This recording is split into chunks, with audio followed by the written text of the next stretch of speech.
technique is that is given by F.W. Tyler, differential piece weight system.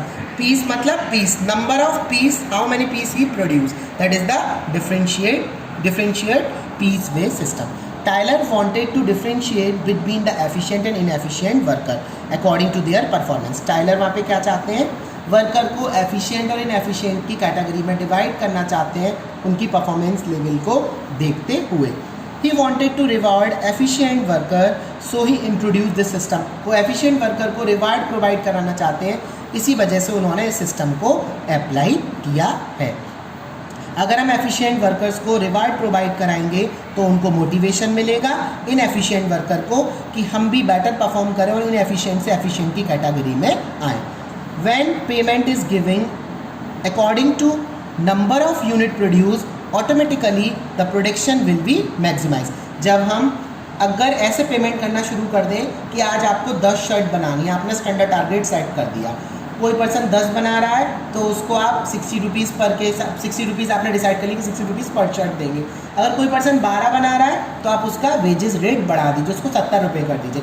कोई person 10 नहीं बना पा रहा है, 8 बना रहा है तो उसका वेजेस रेट आप तुरंत कम करके 40 कर दीजिए. तो आपने उसको 3 कैटेगरी में डिवाइड किया, एफिशिएंट, इनएफिशिएंट और सुपर एफिशिएंट. अगर एफिशिएंट स्टैंडर्ड टारगेट को अचीव करेगा तो वो एफिशिएंट बोला जाएगा.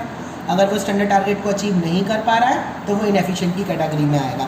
अगर वो पर्सन एफिशिएंट से भी बेटर परफॉर्म कर रहा है तो वो सुपर एफिशिएंट की कैटेगरी में जाएगा. अब मैं यहाँ पर एक एग्जांपल के थ्रू आपको यहाँ पे समझा रहा हूँ. हमने स्टैंडर्ड टारगेट सेट किया, हमें 10 शर्ट एक दिन में बनानी है और 10 शर्ट बनाने पर हम पर पीस का 50 रुपये देंगे. तो हमने स्टैंडर्ड क्या सेट किया, द नंबर ऑफ शर्ट कितनी हो गई, 10, और रेट क्या है उसका 50. तो हमें कितना मिला एक दिन का, 500 रुपये. एक वर्कर ने 10 शर्ट बनाई, 50 रुपये के हिसाब से उसको पीस वेज सिस्टम प्रोवाइड किया गया, वेजेस मिली 500 रुपये. दूसरा वर्कर आया, उसने 12 यूनिट बनाई तो उसको हमने 60 रुपये के हिसाब से पेमेंट किया. तो मीन्स उसको पेमेंट ज़्यादा हो गया, भाई इसका और इसके पेमेंट में डिफरेंस हो गया. ये 12 पीस बना रहा है, ये 10 पीस बना रहा है, तो उन्होंने वही बोला कि उनको कैटेगरीज वाइज डिवाइड कीजिए, उस हिसाब से उनका पेमेंट दीजिए. That is the part of differential piece wage system.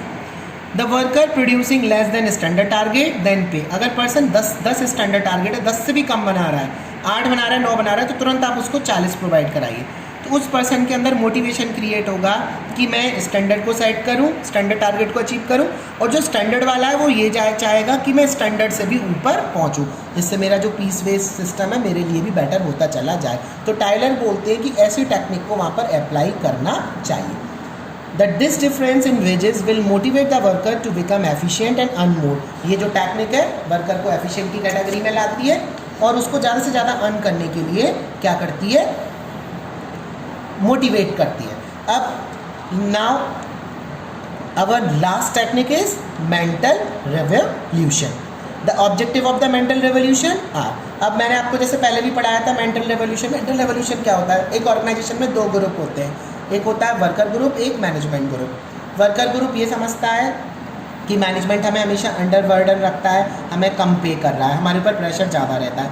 और मैनेजमेंट ग्रुप क्या समझते हैं, मैनेजमेंट ग्रुप ये समझते हैं कि वर्कर कुछ नहीं है, टाइम पास कर रहे हैं, उतना हम एफिशिएंट की कैटेगरी में नहीं आ पाते जितना हम उनसे कराना चाहते हैं.